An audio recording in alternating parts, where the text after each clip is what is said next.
Assalamualaikum warahmatullahi wabarakatuh. Perkenalkan, nama saya Eskul Asmi. Di sini saya akan menjelaskan analisis karakteristik pasar monopolistik. Yang pertama, pengertian pasar monopolistik. Pasar monopolistik yaitu salah satu bentuk pasar di mana terdapat banyak produsen yang menghasilkan barang sejenis tetapi memiliki perbedaan dengan beberapa aspek. Penjual pada pasar monopolistik tidak terbatas, namun setiap produk yang dihasilkan pasti memiliki karakteristik sendiri yang membedakannya dengan produk lainnya. Nah, pada pasar monopolistik, produsen memiliki kemampuan untuk mempengaruhi harga, walaupun pengaruhnya tidak sebesar produsen dari pasar monopoli dan oligopoli. Kemampuan ini berasal dari sifat barang yang dihasilkan. Karena perbedaan dan ciri khas dari suatu barang, konsumen tidak akan mudah berpindah ke merek lain dan tetap memilih merek tersebut walaupun produsen menaikkan harganya. Misalnya pasar sepeda motor di Indonesia. Produk sepeda motor memang cenderung bersifat homogen, tetapi masing-masing memiliki ciri khusus sendiri. Sebut saja sepeda motor Honda, di mana ciri khususnya adalah irit bahan bakar. Sedangkan Yamaha memiliki keunggulan pada mesin yang stabil dan jarang rusak. Akibatnya, tiap-tiap merek memiliki pelanggan setia masing-masing. Bentuk teori pasar persaingan monopolistik dikembangkan karena ketidakpuasan terhadap daya analisis model persaingan sempurna maupun monopoli. Struktur pasar persaingan monopolistik hampir sama dengan persaingan sempurna, di mana di industri terdapat banyak perusahaan yang bebas keluar masuk. Namun, produk yang dihasilkan tidak homogen, melainkan terdiferensi. Namun, perbedaan barang antara suatu produk atau merek dengan produk yang lain tidak terlalu besar. Diferensiasi ini mendorong perusahaan untuk melakukan persaingan non harga. Walaupun demikian, output yang dihasilkan sangat mungkin saling menjadi substitusi. Perusahaan memiliki kemampuan monopoli yang relatif terbatas atau kecil. Nah, pada dasarnya, persaingan monopolistik, harga bukanlah faktor yang bisa mendongkrak penjualan. Bagaimana kemampuan perusahaan menciptakan citra yang baik di dalam benak masyarakat, sehingga membuat mereka mau membeli produk tersebut meskipun dengan harga mahal akan sangat berpengaruh terhadap penjualan perusahaan. Oleh karenanya, perusahaan yang berada dalam pasar monopolistik harus aktif mempromosikan produk sekaligus menjaga citra perusahaannya. Selanjutnya ada ciri-ciri pasar monopolistik. Berikut ini ada beberapa ciri-ciri pasar monopolistik yang perlu kita pahami. Yang pertama itu ada memiliki jumlah produsen atau penjual yang sangat banyak. Produsen yang ada di dalam pasar monopolistik sangatlah beragam dan berjumlah banyak, sehingga setiap penjual atau produsen harus merasa puas dengan pembagian pasar atau market share yang relatif kecil. Tak hanya itu, penjual yang ada di dalam pasar monopolistik tidak mempunyai kekuasaan secara penuh untuk menentukan harga di pasaran. Hal tersebut berkaitan dengan jumlah penjual yang cukup banyak, sehingga muncul berbagai kesulitan terkait koordinasi antar produsen dan penjual. Jadi kolusi harga hampir tidak bisa dilakukan. Setiap pemilik usaha harus selalu aktif mencari target pasarnya sendiri. Yang kedua ada diferensiasi produk. Diferensiasi produk yang dimaksud di sini adalah produk yang serupa mempunyai karakteristik yang berbeda-beda. Kita bisa melihat perbedaan tersebut dari bentuk, ukuran, corak, kualitas, dan lainnya. Setiap produsen akan memberikan ciri khas dan sentuhan khusus pada produk yang dihasilkan. Seperti hanya pabrik aparel dan juga alat-alat olahraga seperti Nike, Adidas, Fila, dan juga Puma mempunyai produk yang serupa, di mana semua perusahaan tersebut mengeluarkan jenis sepatu yang sama. Tapi produk yang mereka hasilkan memiliki karakteristik dan ciri masing-masing. Oleh karena itu, setiap perusahaan atau produsen tidak bisa seenaknya sendiri menentukan harga pasaran, baik itu menurunkan harga atau menaikkan harga. Apabila salah satu produsen berusaha merusak harga pasar, maka hal itu secara otomatis akan diikuti oleh produsen lainnya. Akan tetapi, para produsen tetap tidak bisa menaikkan harga produk. Sebab, jika ada yang nekat menaikkan harga, namun kompetitor tetap mempertahankan harga sebelumnya, maka perusahaan tadi akan mengalami kerugian. Yang ketiga ada persaingan produsen tidak berdasar pada harga. Nah, di dalam pasar persaingan monopolistik, produsen dan penjual cenderung tidak bisa mempermainkan harga di pasaran, kecuali ada suatu konsensus yang dilakukan secara bersamaan dengan produsen lainnya. Oleh karena itu, persaingan yang terjadi dalam sistem pasar ini lebih mengarah kepada desain, kualitas, marketing, dan kelebihannya dari masing-masing produk. Kalaupun ada yang ingin bermain harga, misalnya ada produsen yang ingin menetapkan harga tinggi untuk produk yang ditawarkannya, maka produsen tersebut harus bisa meyakinkan produk tersebut terkait kualitas dan juga keunggulan dari produk tersebut dibandingkan dengan produk serupa milik kompetitor. Yang keempat, ada kebebasan produsen baru untuk keluar dan masuk pasar. Nah, semua produsen yang ada di dalam sistem pasar ini mempunyai kebebasan untuk masuk dan keluar pasar, sebab produk-produk yang mereka tawarkan bisa digantikan oleh produk serupa dari produsen lain yang masih bertahan di dalam pasar tersebut. Hal ini tentu tidak akan menyebabkan kelangkaan produk dan menyusahkan konsumen yang ingin mencari produk tersebut. Sementara untuk produsen baru, mereka tidak perlu memiliki sejumlah modal yang besar untuk dapat bergabung dan bersaing dalam memperebutkan pangsa pasar. Asalkan produk yang ditawarkan memiliki harga yang terjangkau dan berkualitas baik serta dapat dipertanggungjawabkan, dengan begitu konsumen yang ada di dalam pasar akan menerima kehadiran produsen baru tersebut. Nah, yang kelima ada perkembangan teknologi dan inovasi. Karena adanya persaingan yang ketat dan banyaknya kompetitor di dalamnya, maka tiap produsen atau penjual dituntut untuk dapat terus memberikan sebuah inovasi terhadap produk yang mereka tawarkan. Hal tersebut juga menyebabkan teknologi dapat berkembang dengan cepat untuk mengimbangi inovasi yang diinginkan oleh para produsen. Saat sebuah produsen melakukan inovasi, maka hal itu akan mendatangkan keuntungan yang lebih banyak dibandingkan dengan keuntungan normal saat menggunakan produk lama. Dengan adanya pendapatan atau keuntungan yang meningkat, maka akan lebih mudah menarik produsen lain untuk melakukan inovasi serupa atau lebih baik lagi. Oleh sebab itu, konsep inovasi dan juga teknologi tak akan pernah putus selama ada persaingan yang ketat atau produsen satu dan lainnya. Selanjutnya ada keuntungan dalam pasar persaingan monopolistik. Grafik permintaan yang akan dihadapi oleh produsen yang ada di dalam pasar persaingan monopolistik lebih bersifat elastis dibandingkan dengan pasar monopoli. Akan tetapi, tingkat permintaannya tidak sampai mencapai sifat elastis yang sempurna seperti kurva permintaan yang ada di dalam pasar persaingan sempurna. Tapi, di dalam pasar persaingan monopolistik, kita akan memperoleh beberapa keuntungan yang tidak bisa didapatkan di jenis pasar lain. Nah, secara berikut saya akan jelaskan ya. Yang pertama ada memaksimalkan keuntungan dalam jangka pendek. Permintaan yang dihadapi oleh semua produsen yang ada di dalam pasar persaingan monopolistik mayoritas berasal dari keseluruhan permintaan konsumen atau pasar. Keuntungan yang maksimal dapat diperoleh jika produsen terus memproduksi barang-barang yang disediakan hingga pada tingkat tercapainya MC sama dengan MR. Dalam hal itu, perusahaan atau produsen akan memperoleh keuntungan di atas rata-rata dalam jangka waktu yang pendek. Yang kedua, memaksimalkan keuntungan jangka panjang. Dengan adanya keuntungan yang melebihi batas rata-rata akan menyebabkan perkembangan produsen di dalam pasar. Sehingga setiap produsen yang ada di dalam pasar harus siap menghadapi permintaan yang semakin sedikit di berbagai tingkatan harga. Jadi, keuntungan yang akan diperoleh juga semakin menurun ke tingkat normal. Yang selanjutnya, terdapat ketidakefisien di dalam pasar persaingan monopolistik. Ada dua penyebab mengapa ketidakefisien muncul di dalam pasar persaingan monopolistik. Yang pertama, yaitu karena harga jual yang lebih besar dibandingkan dengan biaya marginal. Kemudian yang kedua adalah kapasitas yang terlalu berlebih. Jika perusahaan mengalami kerugian minimum, maka mereka akan keluar dari pasar tersebut. Sehingga produsen atau penjual yang ada di dalam pasar akan semakin berkurang dan jumlah permintaan yang didapatkan oleh produsen yang masih ada akan semakin meningkat. Dengan keluarnya produsen-produsen tadi dari pasar, maka hal itu akan terus berlangsung sampai produsen memperoleh keuntungan yang normal. Dalam situasi seperti ini, tidak akan ada lagi produsen yang masuk ke dalam pasar dan tidak ada lagi perusahaan yang keluar dari pasar. Itulah yang disebut dengan keseimbangan jangka panjang perusahaan dalam pasar persaingan monopolistik. Yang selanjutnya ada kelebihan dan kekurangan pasar persaingan monopolistik. Yang pertama adalah kelebihan pasar persaingan monopolistik. Yang pertama ada banyaknya perusahaan di dalam pasar akan memberikan keuntungan tersendiri untuk para konsumen dalam memilih barang atau produk yang terbaik bagi mereka.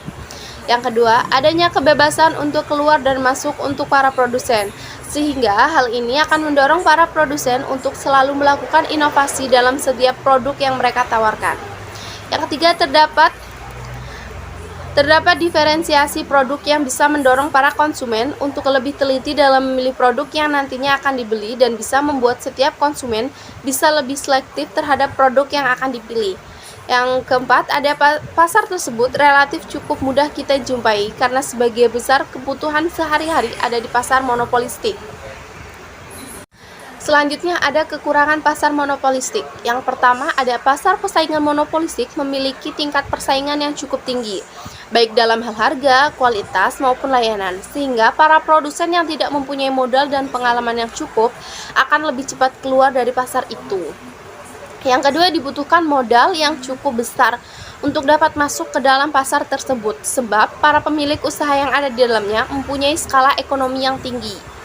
Yang ketiga, ada pasar ini mendorong berbagai perusahaan untuk selalu melakukan inovasi, sehingga hal itu akan meningkatkan biaya produksi yang nantinya berimbas kepada harga produk yang harus dibayar oleh para konsumen. Selanjutnya ada faktor pasar monopoli. Berikut ini adalah beberapa faktor yang menyebabkan terjadinya pasar monopoli. Yang pertama, ada memiliki sumber daya. Sumber daya perusahaan bisa memonopoli pasar karena kepemilikan sumber daya yang unik dan juga istimewa tidak dimiliki oleh perusahaan lainnya. Untuk pemicu perekonomian monopoli, yaitu adanya suatu perusahaan yang berkuasa, baik itu semua bahan mentah yang ada ataupun sebagian besar saja. Yang kedua, ada skala ekonomis. Perusahaan akan memperoleh keuntungan dalam tingkat maksimum apabila tingkat produksi yang ada di dalam perusahaan tersebut cukup besar. Sebab saat sebuah perusahaan mencapai situasi di mana biaya produksi minimum, maka jumlah produksi hampir sama dengan permintaan yang ada di dalam pasar. Hal itu bisa memberikan dampak dalam penurunan harga produk jika produksinya semakin tinggi dan berada di tingkat produksi yang tinggi juga. Kemudian, untuk harga yang dibuat serendah mungkin sehingga perusahaan yang baru bergabung tidak akan bisa masuk dan bersaing dengan perusahaan yang lain yang sudah berkembang terlebih dahulu. Itulah yang memicu munculnya pasar monopoli. Yang ketiga, pendapatan hak paten. Peraturan yang dibuat oleh pemerintah juga dapat menciptakan kekuatan monopoli, contohnya tentang peraturan hak cipta atau hak paten. Hak cipta dan hak paten adalah jaminan hukum yang bermanfaat untuk menghindari adanya penciplakan. Sebuah usaha untuk mengembangkan jenis teknologi guna bisa menciptakan produk baru akan memberikan keuntungan untuk perusahaan itu sendiri, sehingga teknologi tersebut dilarang dan pihak pemerintah memberikan sanksi ataupun hukuman kepada perusahaan yang melakukan plagiat atau penciplakan tersebut. Contoh dari pasar monopolistik berikut akan saya jelaskan. Yang pertama adalah pabrik rokok. Pabrik-pabrik seperti Jarum, Gudang Garam, di Samsu, dan lainnya sama-sama memproduksi rokok, tapi setiap perusahaan mempunyai ciri khasnya masing-masing. Bahkan harga yang dipatok oleh masing-masing perusahaan juga berbeda-beda. Tidak ada standar yang bisa menentukan bahwa harga dari produk tersebut harus sama atau seragam. Selain itu, setiap perusahaan mempunyai kuasa untuk mempengaruhi pasar menggunakan produk yang dimiliki. Akan tetapi, mereka tidak bisa memberikan pengaruh harga kepada keseluruhan harga pasar ataupun harga yang telah ditetapkan oleh pesaingnya. Adapun perbedaan lain yang dapat kita lihat dari semua contoh produk dari pabrikan di atas adalah mengenai racikan rokok. Tampilan desain kemasan dan juga varian rasa yang disediakan, kemudian jumlah batang rokok yang ada di dalam kemasan juga bergantung dari masing-masing pabrik.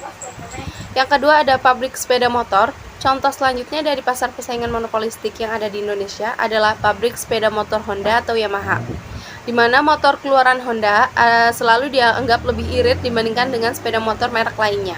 Sementara motor keluaran Yamaha dinilai lebih mempunyai tenaga yang unggul dibandingkan dengan sepeda motor lain. Hal itu adalah salah satu contoh yang ada di pasar persaingan monopolistik, di mana kedua brand tersebut sama-sama memproduksi sepeda motor, akan tetapi keduanya mempunyai karakteristik yang cukup berbeda. Untuk pertemuan selanjutnya, kita akan membahas analisis karakteristik pasar oligopoli.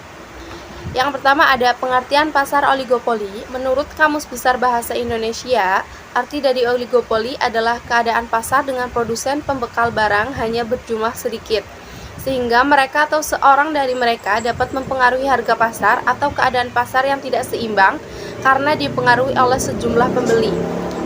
Pemerintah melarang adanya oligopoli seperti yang tercantum di dalam Undang-Undang Nomor 5 Tahun 1999 Pasal 4 ayat 1 dan ayat 2. Pengertian pasar oligopoli secara umum adalah pasar yang di dalamnya terdapat beberapa produsen atau penjual yang menguasai pasar dengan banyak konsumen atau juga pembeli. Adanya pasar oligopoli ini membuat perusahaan baru yang ingin bergabung ke pasar dihambat oleh perusahaan lain yang sudah ada di dalamnya. Di dalam pasar oligopoli ini, produsen atau penjual akan menikmati laba normal yang berada di bawah tingkat maksimum. Cara mendapatkan laba ini dengan menetapkan harga jual yang terbatas. Ciri-ciri pasar oligopoli. Pasar jenis ini memiliki karakteristik atau ciri-ciri tertentu. Ini yang membedakannya dengan pasar yang lain. Bila kita masih kesulitan dalam memahami pasar oligopoli, berikut saya akan jelaskan ciri-ciri pasar oligopoli yang bisa kita ketahui. Yang pertama, terdapat dua produsen atau lebih. Ciri-ciri pasar oligopoli yang pertama adalah terdapat dua produsen atau lebih. Produsen ini memiliki batas jumlah, yaitu kurang dari 10 produsen. Alasan inilah yang membuat pasar oligopoli tidak sempurna, karena produsen yang menjual produk sangat sedikit, sedangkan terdapat banyak konsumen. Oleh karena itu, setiap negara membuat kebijakan untuk melarang adanya oligopoli di pasar. Hal ini tertuang di dalam undang-undang. Pemerintah suatu negara akan melarang adanya oligopoli agar pertumbuhan ekonomi di pasar berjalan dengan lancar dan semua produsen, baik lama maupun yang baru, dapat bersaing dengan sehat. Yang kedua, produk yang dijual bersifat homogen. Produsen hanya diperbolehkan menjual dan memproduksi satu produk saja. Bisa dikatakan konsumen akan dapat menemukan pengganti barang yang diinginkan, sehingga konsumen tidak kesulitan dalam menemukan produk homogen tersebut. Misalnya, produk rokok, produk yang dijual produsen hanya satu jenis, yaitu rokok. Namun, rokok mempunyai variasi yang banyak, sehingga konsumen bisa menemukan pengganti dari varian yang satu ke varian yang lain. Yang ketiga, harga antar produk yang relatif sama. Basisnya, produk yang dijual di pasar oligopoli mempunyai harga yang relatif sama. Harga antar produk yang relatif sama ini karena produsen di pasar oligopoli sangat sedikit. Hal ini disebabkan kebijakan kenaikan atau penurunan harga berdasarkan harga produk dari produsen utamanya. Karena di pasar oligopoli, produsennya sangat sedikit, selisih harga antar produk pun menjadi tidak terlalu besar. Yang keempat, membutuhkan kematangan strategi marketing. Ciri-ciri pasar oligopoli selanjutnya adalah membutuhkan kematangan strategi marketing. Hal ini karena produk yang dijual adalah produk homogen. Dikhawatirkan konsumen akan berpindah ke produk lain jika diseminasi pasar tidak dilakukan secara intensif. Dengan adanya perencanaan strategi marketing yang baik, diharapkan produk akan terus beredar di pasar dan produsen juga tidak akan kalah saing dengan produsen lainnya. Yang kelima, kebijakan dari produsen utama akan mempengaruhi produsen lain atau produsen cabang. Produsen utama bisa dikatakan sebagai penentu kebijakan. Kebijakan ini tidak hanya terkait harga pokok, akan tetapi fungsi dan rasa dari produk tersebut juga akan mempengaruhi produsen lain. Yang keenam, produsen baru kesulitan dalam memasuki pasar. Ciri-ciri pasar oligopoli yang terakhir adalah produsen baru kesulitan dalam memasuki pasar oligopoli.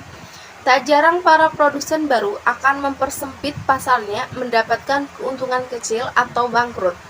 Sebagai dampak dari sulitnya produsen baru memasuki pasar oligopoli, dikhawatirkan terjadi persaingan yang tidak sehat dan peluang adanya produsen baru menjadi lebih sedikit. Jenis-jenis pasar oligopoli. Yang pertama ada pasar oligopoli homogen atau murni. Pasar ini sering juga disebut dengan pure oligopoli. Pasar ini terdapat beberapa produsen yang menjual produk yang identik, sehingga sulit untuk dibedakan. Kita dapat mengenali produk dari produsen tertentu dengan cara melihat brand di kemasan produk. Contohnya, produk oligopoli homogen ini seperti air mineral, semen, dan lain sebagainya. Yang kedua ada pasar oligopoli terdiferensiasi. Jenis pasar oligopoli selanjutnya adalah pasar oligopoli terdiferensiasi. Arti dari kata terdiferensiasi adalah dapat dibedakan. Jadi, produk yang dijual di pasar ini adalah produk homogen yang produknya dapat dibedakan. Harga produk yang dijual tidak sama dengan harga produk produsen lain. Jika ini terjadi, akan ada persaingan yang tidak sehat, yang nantinya konsumen akan membeli produk dengan harga yang lebih murah dengan kualitas yang bagus. Yang ketiga, ada pasar oligopoli non-kolusi. Di pasar ini, produsen hanya akan memainkan harga, tetapi dengan membaca perkembangan bisnis produsen lain atau kompetitor. Tujuannya agar bisnis yang dijalankan mengalami perkembangan dan harga dari produk kompetitor tidak bisa bersaing. Yang keempat, pasar oligopoli kolusi. Jenis yang terakhir yaitu pasar oligopoli kolusi. Di dalam pasar ini, produsen satu dengan produsen lain melakukan kerjasama untuk menaikkan harga produk bersamaan dan membiarkannya statis. Contoh pasar oligopoli. Setelah mengetahui tentang pengertian, ciri-ciri dan juga jenis-jenis pasar oligopoli, selanjutnya yang akan dibahas adalah contoh-contoh pasar oligopoli seperti industri semen, industri kendaraan bermotor, perusahaan rokok, layanan telekomunikasi, jasa penerbangan, produsen mie instan, pabrik handphone, transportasi online, penyedia jaringan di internet atau provider. Selanjutnya ada kelemahan, kelebihan, dan kekurangan pasar oligopoli. Selanjutnya ada kelebihan dan kekurangan pasar oligopoli. Semua bentuk pasar memiliki kelebihan dan kekurangannya masing-masing, tak terkecuali dengan jenis pasar yang satu ini. Berikut saya jelaskan kelebihan dan kekurangan pasar oligopoli. Yang pertama ada kelebihan pasar di oligopoli. Di dalam pasar oligopoli terdapat banyak pilihan produk, sehingga konsumen dapat memiliki produk yang sesuai dengan keinginannya. Adanya persaingan yang ketat antar produsen memberikan keuntungan bagi konsumen, yang mana produsen akan sadar pentingnya produk berkualitas dan harganya yang terjangkau. Produk yang ada di dalam pasar oligopoli mengalami perkembangan yang pesat karena produsen selalu berinovasi agar produk yang dijualnya selalu dibeli oleh konsumen. Yang kedua ada kekurangan pasar oligopoli. Adanya persaingan yang ketat antar produsen membuat produsen baru sulit memasuki pasar oligopoli. Untuk memikat lebih banyak konsumen, maka tak jarang terjadi perang harga antar produsen satu dengan yang lain. Agar produknya mudah dikenal dan dibedakan oleh konsumen, maka kebutuhan biaya promosi yang besar. Sekian presentasi dari saya, semoga dapat bermanfaat. Wassalamualaikum warahmatullahi wabarakatuh.